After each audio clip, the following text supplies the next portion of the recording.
So you receive this quick, seemingly innocent message. Can you pull together the numbers for the Q3 review? Oh, I know exactly where this is going. Right. 2 days of hard work later, your manager is just visibly frustrated. You use the wrong metrics, the time range does not align with their expectations at all, and the formatting, well, it basically cannot be integrated into their presentation deck. Yeah, and the gap between that single vague sentence you received and the final result you delivered just cost you significant time. It costs time, it forces a complete redo, and it creates this measurable dent in the trust between you and your manager. And I mean, we constantly view these moments as isolated frustrations, but they represent a highly predictable mechanical failure in communication. That failure is a perfect illustration of the ambiguity tax. It operates as a shadow ledger within every organization. It just quietly eats the front end of any project before real execution even begins. Yeah, like when an internal team asks for something totally open-ended, like a performance dashboard. Yes. That simple two-word request triggers weeks of unlogged meetings just to figure out what the word performance actually means to different stakeholders. And who the dashboard is actually for. Right, and what specific decisions it's supposed to drive. None of that initial clarification time shows up on a formal project plan. It is a hidden, unrecoverable cost absorbed entirely by the team. Okay, let's unpack this. Because the operational drag here is worth dissecting.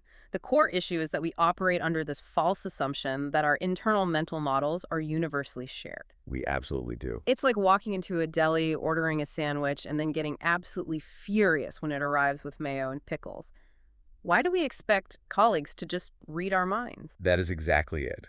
When that manager asks for the Q3 numbers, they possess a crystal clear image in their head of what that spreadsheet looks like. They know the narrative they need. They simply fail to externalize those constraints. So the receiver is left trying to optimize for a target they cannot even see. Right. So to bypass this ambiguity tax entirely, the communication has to shift from describing the task to relentlessly defining the exact parameters of the done state. Define the done state. Give me an operational example of that. Well, defining that state requires rigorous specificity. For a manager delegating a task, it means explicitly stating the required metrics, the precise timeframes, the specific formatting, and most importantly, the actual business use case for those numbers. Oh, the use case is huge. It is. Because when the receiver understands how the output will actually be used, they can make intelligent micro-decisions during execution. Without that defined end state, you force them to guess. And guessing in a professional environment is essentially a gamble with your time and reputation. I mean, we see a pure instantaneous reflection of this dynamic with AI, right? Oh, 100%. When you give a large language model a vague prompt, you receive a generic, hallucinated, often useless output. The model lacks the constraints to narrow its probability distribution, so it just guesses at your intent. And then you are immediately forced to refine your prompt, adding the specific constraints and formatting rules you really should have provided initially. Right, but the fundamental difference is that the feedback loop with the machine is measured in milliseconds. The exact cost of your ambiguity is glaringly obvious right away. Exactly. Whereas in a human organization, social politeness masks that feedback loop. It spreads the cost of ambiguity out over days or weeks of wasted effort. But the underlying mechanism is identical, isn't it? Completely identical. I mean, the artificial intelligence only has access to the version of reality that you explicitly encode into your constraints. If you don't shape the boundaries, the system optimizes for the wrong variables. Human colleagues do the exact same thing. They just fill the void of missing information with their own assumptions. Yeah, assumptions that are invariably colored by their specific departmental goals.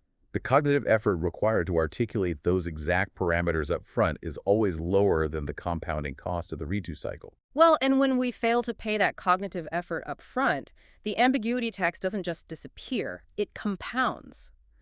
Unresolved ambiguity at the beginning inevitably hardens into active conflict later on. Yes, it degrades from simply not knowing what a colleague wants to actively fighting over entirely different realities. Let's look at a scenario. Picture a product manager and a technical lead locked in a heated standoff. A classic battle. Right. The product manager insists a launch deadline absolutely cannot move because of strict revenue commitments to a critical client. The technical lead insists the product cannot be rushed to production without catastrophically breaking downstream systems. Both are bringing highly accurate data to the table. both deeply invested in the company's success, yet they are completely gridlocked. What's fascinating here is that neither side is actually wrong, Wait, really, neither side is wrong. not based on the data they hold. The gridlock occurs because they aren't arguing over competing solutions.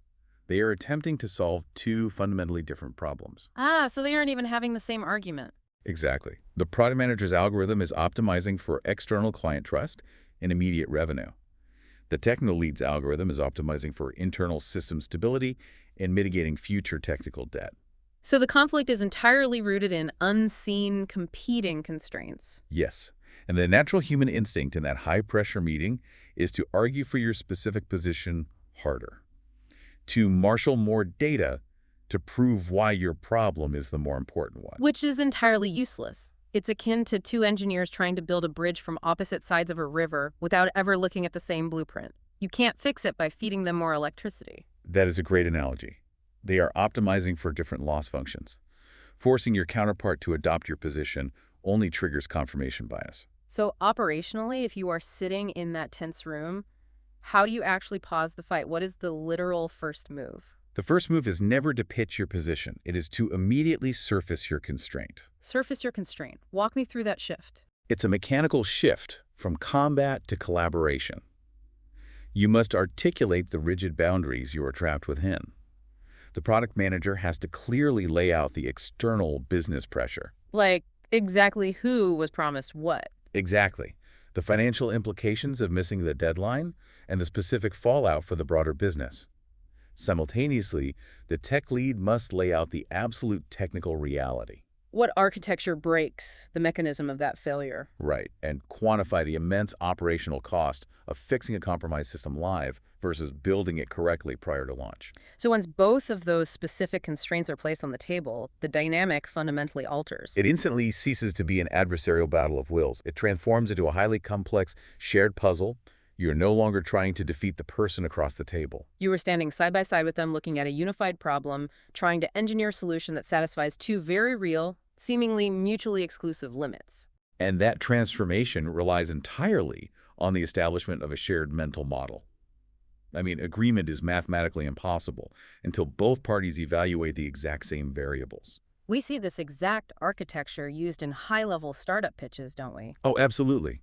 A competent founder doesn't walk into a VC meeting and immediately demand capital. Doing so forces the investor to evaluate a solution for a problem they don't even fully comprehend. Instead, they spend the majority of the pitch defining the exact size of the market problem. Yes, identifying the demographic, experiencing the pain point, detailing why current solutions fail. By systematically building that context, the founder aligns the investor's risk profile with their own market thesis. They map the constraints of the market perfectly, so by the time the founder actually asks for the investment, the investors are evaluating that request against the exact same terrifying picture of the market reality. The solution suddenly appears logical, if not inevitable. But if you skip that crucial step of building shared context, the financial ask just lands as an unearned demand. Okay, but what happens when you have perfectly surfaced the context? Everyone understands each other's constraints, they respect the data, and you still cannot agree. That is the moment you hit the structural ceiling of communication. You have encountered the wall of misaligned incentives. The wall. Let's ground this in a recognizable operational reality. Say it's the third week in a row you're having the exact same meeting. Two teams are completely deadlocked. A very familiar scenario. One team operates under a strict executive mandate to prioritize speed and capture market share. The other operates under a mandate from engineering to prioritize quality and enforce rigorous testing. They understand each other perfectly, yet nothing moves. And the instinct in this scenario is always to schedule another alignment meeting, right? To try to compromise. Right, but better framing or more empathy won't fix this, will it? No, because the conversation itself is completely detached from the root problem. Both teams are executing flawlessly based on what their respective leaders incentivize them to hit. The quality team faces severe repercussions if a critical bug reaches the user. And the speed team faces immediate reprimand if they miss the strategic launch window. You cannot logically persuade a rational professional to voluntarily abandon the precise metrics their job security and compensation depend upon. Their goals are naturally conflicting by design. Precisely. Here's where it gets really interesting. Modern culture fetishizes cross-functional collaboration. We're trained to build consensus. So the instinct here is to escalate, but escalating feels like a massive professional failure. It does. It feels like admitting you lack the soft skills to manage your stakeholders. It feels like running to a parent because the kids on the playground won't share. Isn't that essentially career suicide in a lot of corporate cultures? It is if you view escalation as paddling, Hmm. but you have to reframe escalation entirely in a structural context. It's an operational necessity. Okay, how do we reframe it? Think of it like a circuit breaker in an electrical system. When a circuit is overloaded by competing currents, the breaker is designed to trip and force a reset at the main panel to prevent a fire. That makes perfect sense. If neither team can outrank the other, and incentives are locked, the authority to make a definitive decision literally does not belong to the people in that room. Attempting to force a resolution there is operational malpractice. You have to stop wasting time trying to win an unwinnable argument. But you have to package that escalation correctly to avoid the political blowback, right? You can't go to leadership and just say, the engineering team is being unreasonable. No, you escalate the structural mathematics, not the interpersonal dynamics. You are essentially presenting a systems failure to this system architect. So you clearly present the scenario. Mandate A dictates immediate deployment to secure revenue. Mandate B dictates comprehensive testing for zero downtime. Based on our resources and the laws of physics, these are mutually exclusive. Yes. And then you follow up with, because you own both of these strategic mandates, we require a definitive decision on which metric takes precedence for this launch cycle.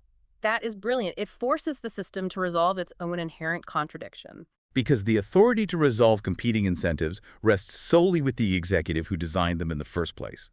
Recognizing when a problem mathematically exceeds your authority preserves relationships and eliminates those endless cyclical debates.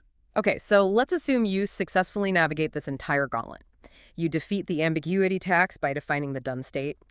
You surface shared context. You expertly deploy a structural escalation. You've reached the summit. Right. You're sitting in the room, the difficult stakeholder looks at your proposal, and they explicitly say yes. They approve the budget, the door is open. And this exact moment of victory is where the final, most deceptive mechanical error in execution occurs. Oh, the urge to keep pitching. You just got the, yes, they are nodding. The immediate burning instinct is to capitalize on that good mood and pitch the 3 other peripheral ideas you've been sitting on. Yes, because the psychological dopamine hit of securing approval tricks you into thinking your political capital is infinite. You attempt to bundle multiple requests. It's like a waiter taking your order for a steak and immediately asking if you'd like to buy the entire cow. It feels like momentum, but you haven't even cooked the steak yet. If we connect this to the bigger picture, it is functionally identical to a software deployment gone wrong. Imagine an engineering team finalizing a highly critical, surgically precise hotfix. Okay.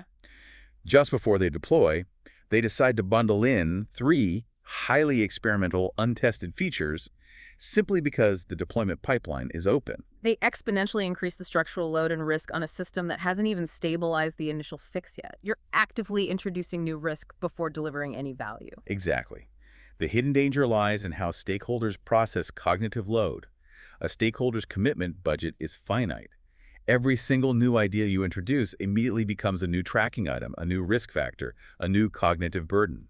You are asking for more commitment before delivering on the very first promise. You rapidly dilute the clarity of the initial approval you just fought so hard for. And their perception of you shifts in real time. Instead of viewing you as a reliable executor, they begin to view you as a constant solicitor. They might even condition themselves to resist your future proposals, anticipating that every yes just triggers hidden demands. You transform a clean victory into a messy negotiation. Navigating this moment requires immense strategic discipline. The win you just secured is not a blank check to expand your agenda. It's explicit, narrow permission to focus. Yes, the operational move is to shut up, take the single yes, secure the resources, and go disproportionately deep on making that one proposal an undeniable success. Because that flawless execution is the only reliable currency that buys the capital for your future pitches. So if every piece of friction in your daily professional life is actually just a highly predictable mechanical failure of either clarity, context, or incentives, which precise point of friction are you currently misdiagnosing as an intractable personality conflict? And what would fundamentally shift in your operational velocity tomorrow if you completely abandoned the attempt to fix the person across the table and instead focused entirely on diagnosing and repairing the underlying structure?